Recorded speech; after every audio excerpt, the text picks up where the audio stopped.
At the beginning of the story, a sudden global event wipes out the entire human population. People die exactly where they are sitting. For the man at the center of our story, the answer is both. He lives in a small American town that has become a graveyard of echoes.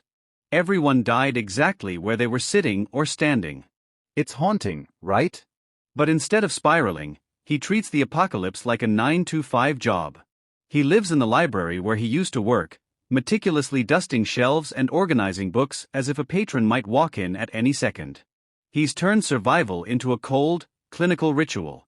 He fishes for food because the animals are gone, and he spends his days cleaning the town. He enters houses wearing a mask, gathers supplies like petrol and batteries, and most importantly, he gathers the stories of the dead. He records who lived where, what books they forgot to return, and then he buries them. He uses an excavator to lay them to rest, marks an X on his map, and moves on. No tears, no prayers, just a system. He claims he's fine being the last man on Earth because, even when the world was full of people, he felt invisible anyway. But we all know that kind of isolation is a ticking time bomb. The fuse finally hits the powder one night after he finishes watching an old movie. A massive explosion rocks the silence. He runs outside, and his eyes nearly pop out of his head. Fireworks are bursting in the midnight sky. It's a beautiful, terrifying signal. He isn't alone. The next morning, he tracks the source and finds a crashed car and a woman named Grace, passed out cold from a bit too much alcohol and the sheer stress of existing. She's got a gun, a wild spirit, and a total disregard for his perfect quiet life. When she finally wakes up in a locked room, terrified and confused, our protagonist doesn't give her a hug. He interrogates her through the door. Grace is a whirlwind of chaos. She doesn't know why she's alive, she just knows she's lonely. But for our librarian, Grace isn't a companion, she's a complication. He tries to get rid of her immediately, prepping a car and telling her to leave. He even tries a weird psychological trick, telling her he'll only open the door if she promises to count to 100 before coming out. But Grace? She doesn't play by his rules. She bursts out instantly, sending him into a full-blown panic. He flees, but she follows. She's like a persistent light flickering in a dark room he spent years getting used to. She begs to stay, offering to help with the cleaning, so they can move on to another city. But for him, there is no other city. This town is his world. Eventually he yields, but only on a trial basis. He makes her sit at a separate table and refuses to talk about the end. It's awkward, tense, and honestly, a little heartbreaking. Grace brings noise, music, and questions into his frozen life. She realizes he isn't just a librarian, he's a keeper of ghosts. He knows every dead person's name. But Grace notices something chilling: he's stone-hearted. He buries people like he's taking out the trash. To soften him, she teaches him a new ritual: holding your breath for 10 seconds in honor of the dead. It's a small, humanizing crack in his armor. But then, things take a turn for the weird. Grace finds a dog. A living, breathing dog in a world of silence. You'd think he'd be happy, right? Wrong. To him, the dog is just another messy variable. When the dog bites him after tearing up a precious book, his resentment boils over. The next morning, the dog is gone. He claims he just let it out to pee and it ran away, but Grace sees right through him. She explodes, trashing his meticulously organized photo files of the dead. She screams the truth at him: he doesn't see people as humans, just as objects to be filed away.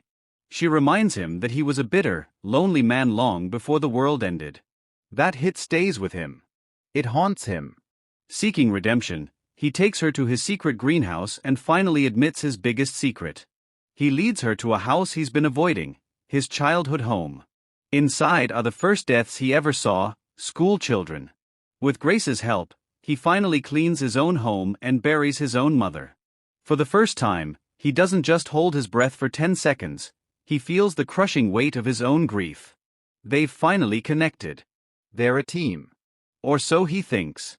That night, Grace kisses him, and he falls into a deep sleep, thinking he's finally found a partner in the wasteland. But when he wakes up, the nightmare truly begins. He's in a different house, and Grace is downstairs having breakfast with two strangers, Violet and Patrick. She calls them Mom and Dad, but her voice is flat, like a script. They tell him there's a massive community in California, thousands of people living in harmony. They say he only thought he was alone because he never looked. Our protagonist is furious. He feels betrayed. Grace let him believe they were the last two people on Earth. He storms out, but Grace follows, desperate. She whispers the horrifying truth: these aren't her parents. They're strangers assigned to her by the community to create a real family. She thinks they're crazy, but she's trapped. He doesn't listen. He retreats back to his library, back to his silence. But the silence is different now. It's heavy. It's agonizing. Patrick visits him one last time, inviting him to California, mentioning that doctors there have found a way to manage and change the human mind to remove trauma. He leaves an address in a book. Grace is taken away, crying, staring at a mysterious mark on the back of her new parents' necks. Left alone, our librarian finally breaks. He realizes that a world without pain is a world without memories. He tears his library apart, the very books he spent years protecting, just to find that address. He realizes he never truly loved the books, he loved the people they belonged to. His journey to California is an odyssey of broken cars and blocked roads, fueled by a singular desperate need to save Grace. When he finally arrives, he's blinded by the lights of a functional city. It looks like paradise, but it feels like a morgue. He sneaks into Grace's new home at night, gun in hand, and finds her in a scene straight out of a horror movie. She's hooked up to a machine that is literally scrubbing the trauma of the apocalypse from her brain. They are forcing her to be happy, by making her forget she ever had a family. He disconnects her just in time, but they're caught by Patrick. Patrick doesn't attack, he tries to reason with them. He truly believes that erasing grief is the ultimate gift. But Grace? She's had enough of people deciding her fate. She grabs the gun and shoots Patrick dead. And here's the kicker: when Violet walks in and sees the body, she doesn't scream. She doesn't cry. She looks at the corpse like it's a spilled glass of milk and starts looking for a mop. The machine had already taken everything that made her human. Grace and the librarian walk out of that utopia, passing crowds of people wandering with vacant, artificial smiles. They choose the hard road. They choose the pain, the grief, and the messy, beautiful reality of remembering. As they drive away into the unknown, Grace realizes she feels no guilt for what she did. For the first time, she's not just surviving, she's awake. They are heading toward a new life where the X on the map doesn't mean a house is finished, but that a new story is beginning. It makes you wonder, doesn't it? If you could press a button and forget every tragedy, every loss, and every heartbreak you've ever suffered, but lose your soul in the process, would you do it? Or is the pain the only thing that proves we're actually alive? Let me know in the comments if you'd choose the happy machine or the lonely library. And don't forget to like and subscribe for more deep dives into the end of the world. See you in the next one. Thanks for watching.